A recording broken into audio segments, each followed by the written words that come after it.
Brevemente abordaremos algunos aspectos generales del manejo en la enfermedad inflamatoria intestinal, no tomando en cuenta lo que ya nos expuso el doctor previamente. Tenemos que como ya se comentó previamente, pues va a estar caracterizada por una respuesta anómala de la mucosa, en la cual pues vamos a tener diversos factores tanto ambientales como genéticos que nos van a predisponer a la enfermedad. Vamos a encontrar que también va a haber una falta de una regulación de la respuesta inmune por activación de células proinflamatorias con liberación de citocinas inflamatorias, las cuales vamos a identificar en los pacientes con enfermedad intestinal, inflamatoria intestinal, dependiendo del tipo de activación de las células T. Algunas predominan más en la enfermedad de Crohn y otras en la colitis ulcerativa o ulcerosa.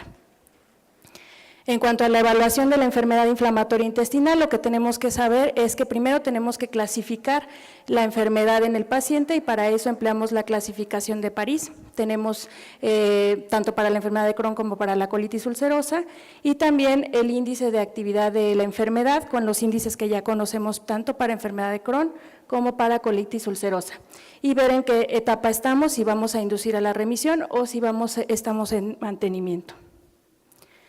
De la clasificación de París de enfermedad inflamatoria intestinal, básicamente la enfermedad de Crohn pues va a tomar 4 aspectos: la edad del diagnóstico, la localización, el comportamiento y la alteración del crecimiento. Todo esto nos va a servir también para ver la presentación del medicamento y lo que vamos a administrar.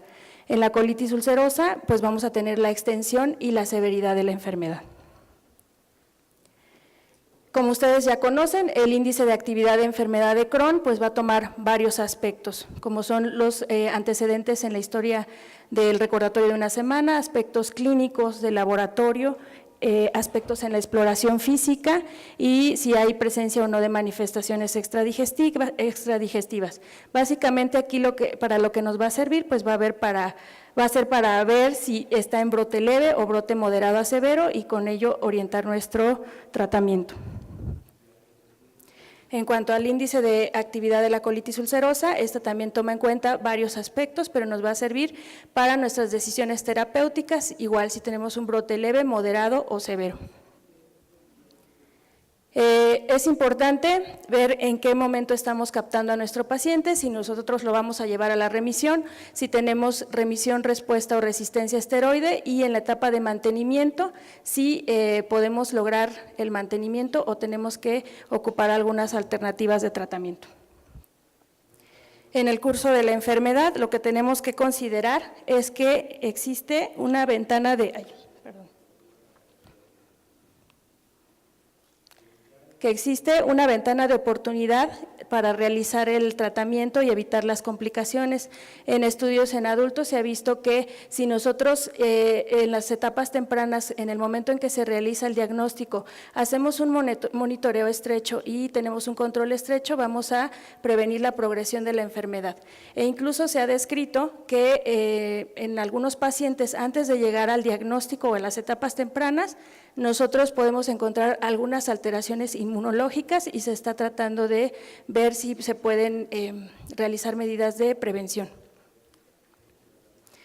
En adultos hay una propuesta del grupo de expertos del programa STRIDE. En esta propuesta lo que se trata de ver son las metas que nosotros vamos a lograr para el tratamiento con pacientes con enfermedad de Crohn o con colitis ulcerosa.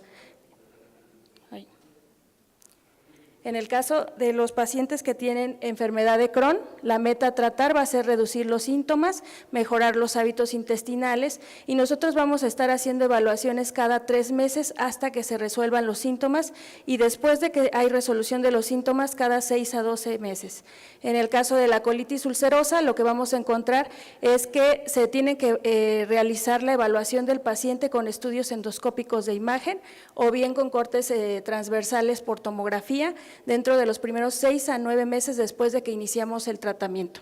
Nuestra meta en este caso va a ser la ausencia de las úlceras y durante el seguimiento podemos emplear algunos biomarcadores que nos van a ayudar a monitorizar la inflamación.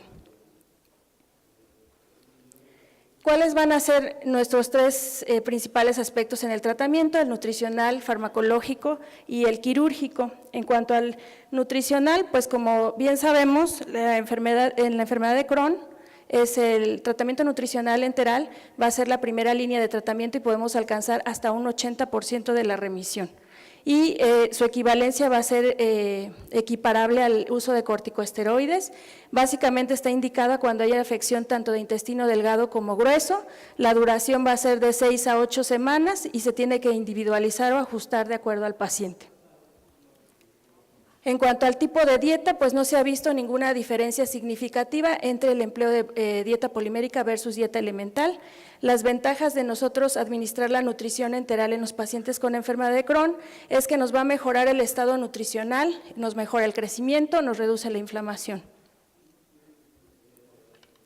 En cuanto al grado de remisión clínica a través del tiempo con la nutrición enteral, lo que hemos visto es que en los pacientes, si tienen un apego a la nutrición enteral, podemos encontrar remisión clínica hasta en el 60% un año después de que se llegó a la remisión, y mantenerse incluso 2 años después. Si combinamos la nutrición enteral parcial, hay un mayor grado de adherencia en los pacientes. En cuanto al suplemento de vitamina D y calcio, hay que recordar que son pacientes que también tienen alto riesgo de enfermedad ósea y debemos de suplementarlo. En cuanto al tratamiento farmacológico, lo que vamos a encontrar, pues van a ser básicamente 5 grupos de medicamentos. Los antiinflamatorios, como los aminosalicilatos, los corticosteroides, los inmunomoduladores, los antibióticos y los biológicos. Para esto yo tengo que primero clasificar, como ya les había dicho, medir el índice de actividad, ver el curso de la enfermedad y el riesgo que tenemos para con eso decidir cuál es mi mejor opción de tratamiento. En cuanto a los aminosalicilatos, lo que vamos a encontrar es que van a interactuar con el epitelio dañado y nos van a mejorar esta respuesta inflamatoria. Son indicados en inducción a la remisión en colitis ulcerosa, en actividad leve a moderada o en mantenimiento. Y en la enfermedad de Crohn también pueden emplearse en enfermedad moderada y mantenimiento. ¿Qué es lo que tenemos que ver? El tipo de presentación va a cambiar de acuerdo al tipo de afección, si es distal, si es extensa, si es leve o si es moderada. En cuanto a los corticosteroides, estos son un medicamento, son medicamentos que nos van a ayudar a llevar a cabo la inducción a la remisión o también son útiles en la recaída, tanto en enfermedad de Crohn como en la colitis ulcerosa, y tenemos varias presentaciones, dependiendo de la actividad es el esteroide que nosotros vamos a manejar. En el caso de actividad moderada severa podemos emplear administración intravenosa, y en el caso de una actividad leve moderada puede ser que empleemos administración oral. En cuanto a qué dosis le debo dar de esteroide, pues en algunos estudios se ha visto que se pueden dar dosis convencionales de prednisona, de metilprednisolona. En el caso de la metilprednisolona, si la damos de 1 miligramo kilo día, han comparado si es mejor darle en la dosis convencional o si le damos 10 a 30 miligramos kilo día en bolo. Lo que sí, cuando administran bolos, lo que se ha visto es que hay una reducción del índice de actividad entre el día 5 al día 7, a pesar de que se administre una dosis alta, esto es seguro y es efectivo y nos puede ser una opción. Pero hay otro estudio en el cual se valoró la metilprednisolona y se valoraron diferentes cortes. Administrarlo intravenoso a 1 miligramo kilo día, 1.2 miligramos kilo día y 2 miligramos kilo día. Lo que se observó es que no existía ninguna diferencia y que no tenía caso administrar más de 1 miligramo kilo día para llevar a la remisión a los pacientes. ¿Cómo vamos a disminuir el esteroide? No hay protocolos que nos digan cómo vamos a disminuirlo, sin embargo, en algunos estudios por ahí dicen que nosotros vamos a alcanzar la dosis completa 2 a 4 semanas hasta que alcancemos la remisión. Y después empezamos a hacer revisiones cada 2 semanas con descensos graduales 4 a 8 semanas. En el estudio, en el consenso europeo, lo que se maneja es que si yo administro la prednisona y responde mi paciente, pues, y con un descenso del PUCAI de menos de 15, entonces puedo seguir esta tabla y hacer los descensos por semana, de acuerdo a la administración, a los miligramos que esté recibiendo nuestro paciente al día. Si, por ejemplo, yo tengo un PUCAI de 15 a 30, me espero una semana y entonces la siguiente semana evalúo para ver si ya puedo hacer mis descensos.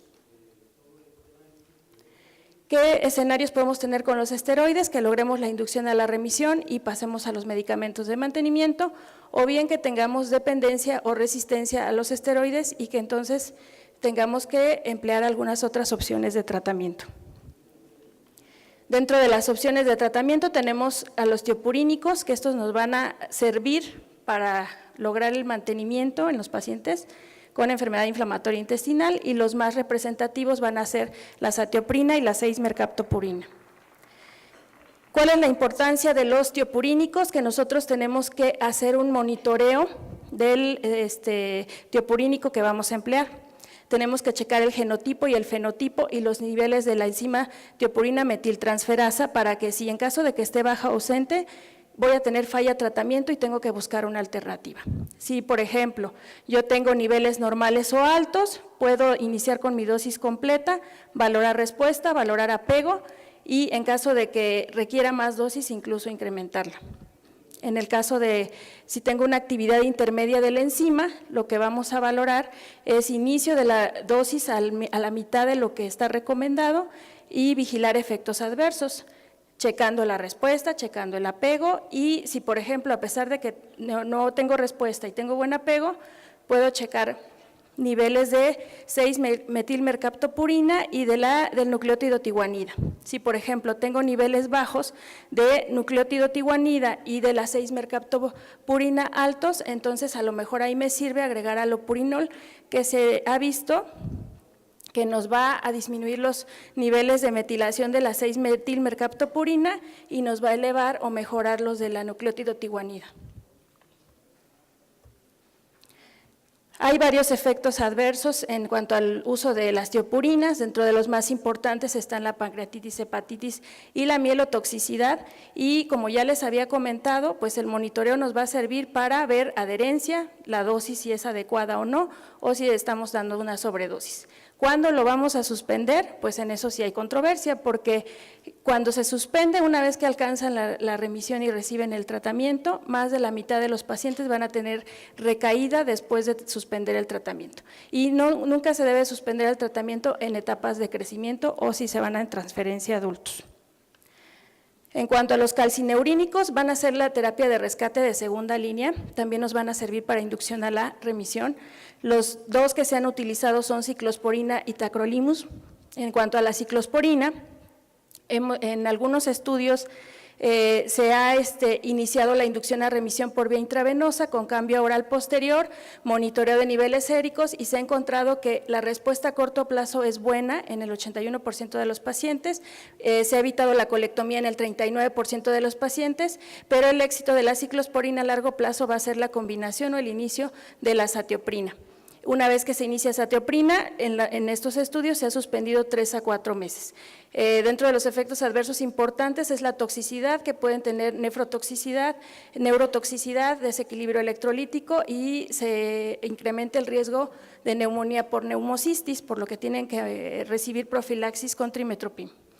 En cuanto al tacrolimus, hay pocos estudios, los que existen se han visto que en el caso de la colitis ulcerativa refractaria se ha podido evitar la colectomía hasta en un 40% de los casos a 26 meses y casi siempre se realiza el cambio posterior a tiopurínico.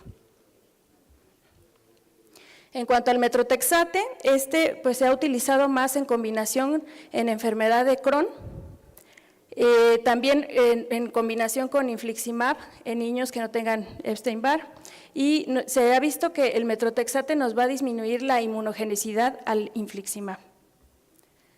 En cuanto a los antibióticos, estos son útiles en ambos, tanto en enfermedad de Crohn como en colitis ulcerosa. En la enfermedad de Crohn, pues cuando hay una enfermedad activa primaria, por ejemplo, si hay fístulas, cuando hay una enfermedad secundaria, abscesos o complicaciones posoperatorias, y estos son los medicamentos que se han estudiado: ciprofloxacino, metronidazol, rifaximina, claritromicina y antituberculosos.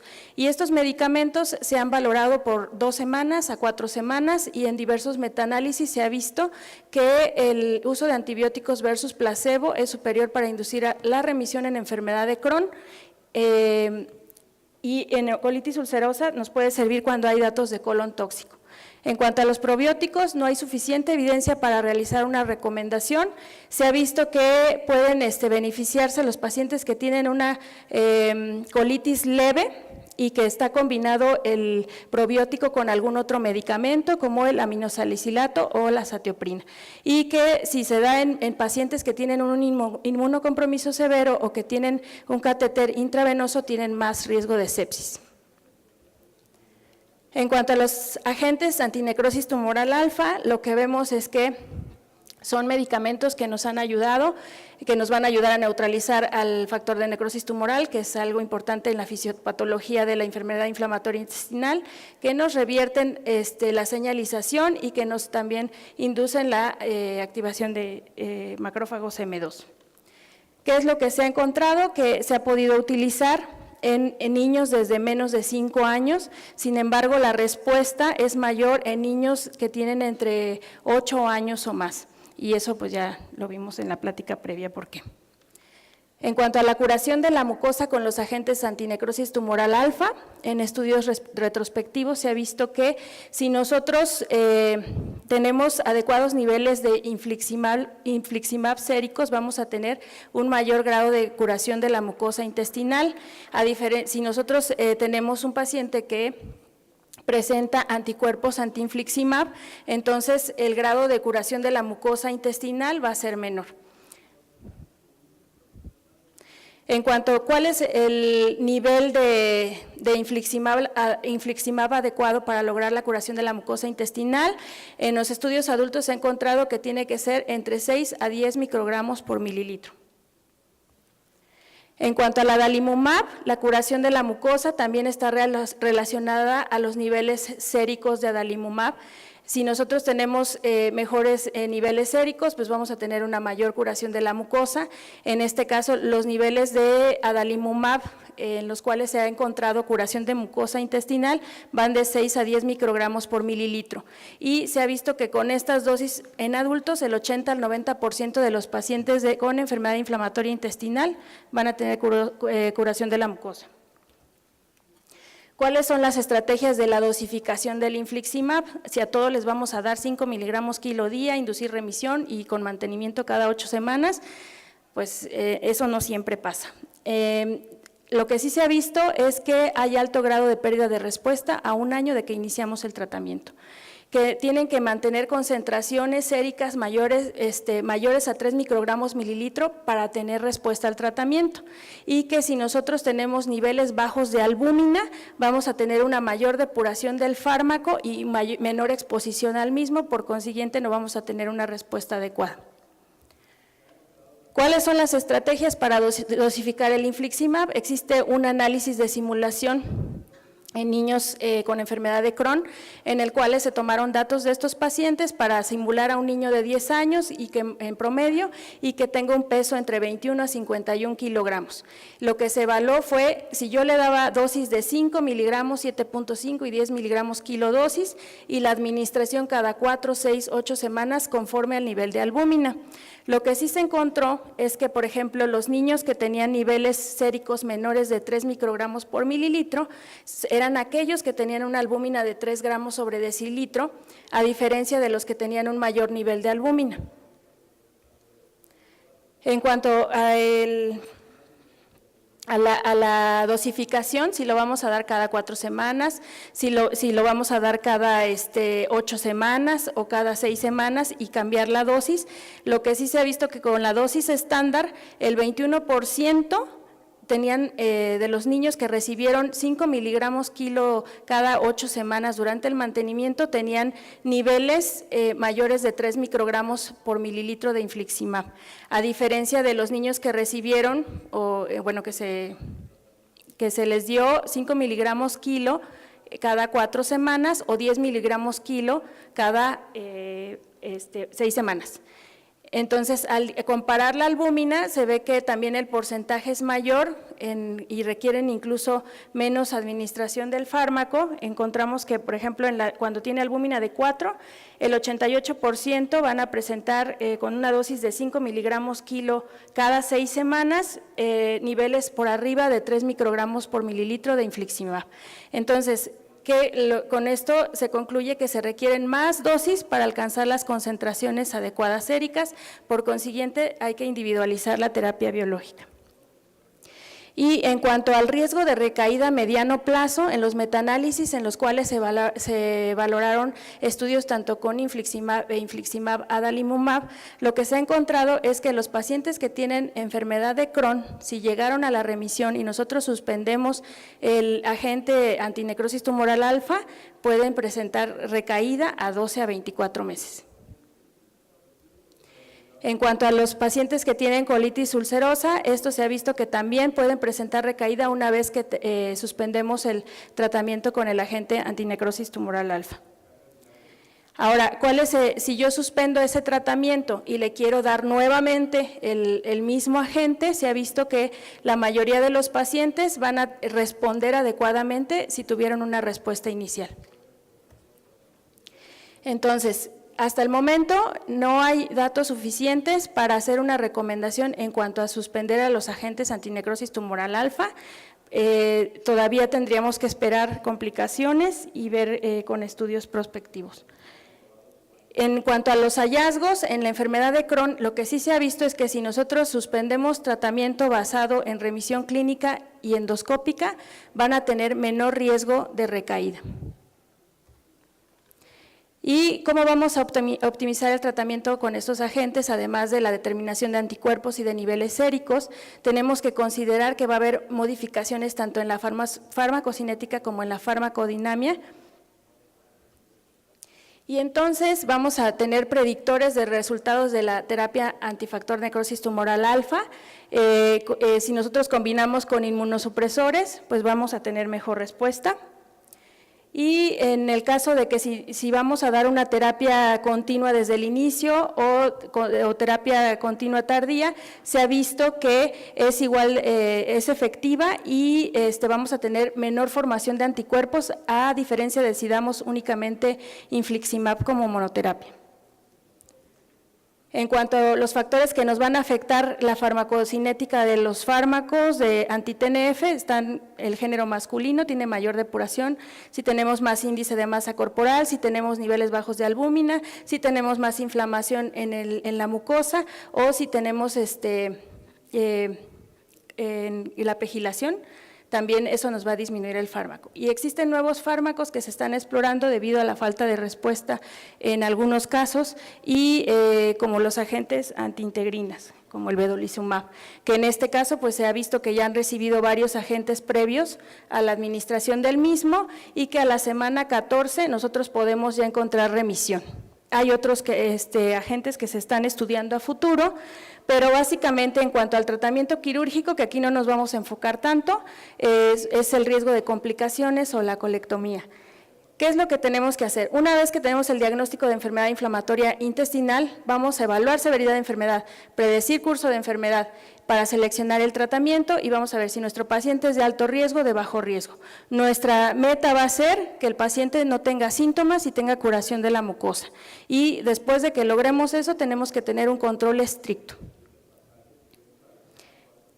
Y ya como conclusión, pues nuestras metas, ya dijimos que es mantener remisión, evitar complicaciones, optimizar los tratamientos actuales antes de los cambios. Si nuestro medicamento no funciona, no vamos a estar insistiendo en dejar el mismo medicamento, tenemos que garantizar el crecimiento y mejorar la calidad de vida de nuestros pacientes.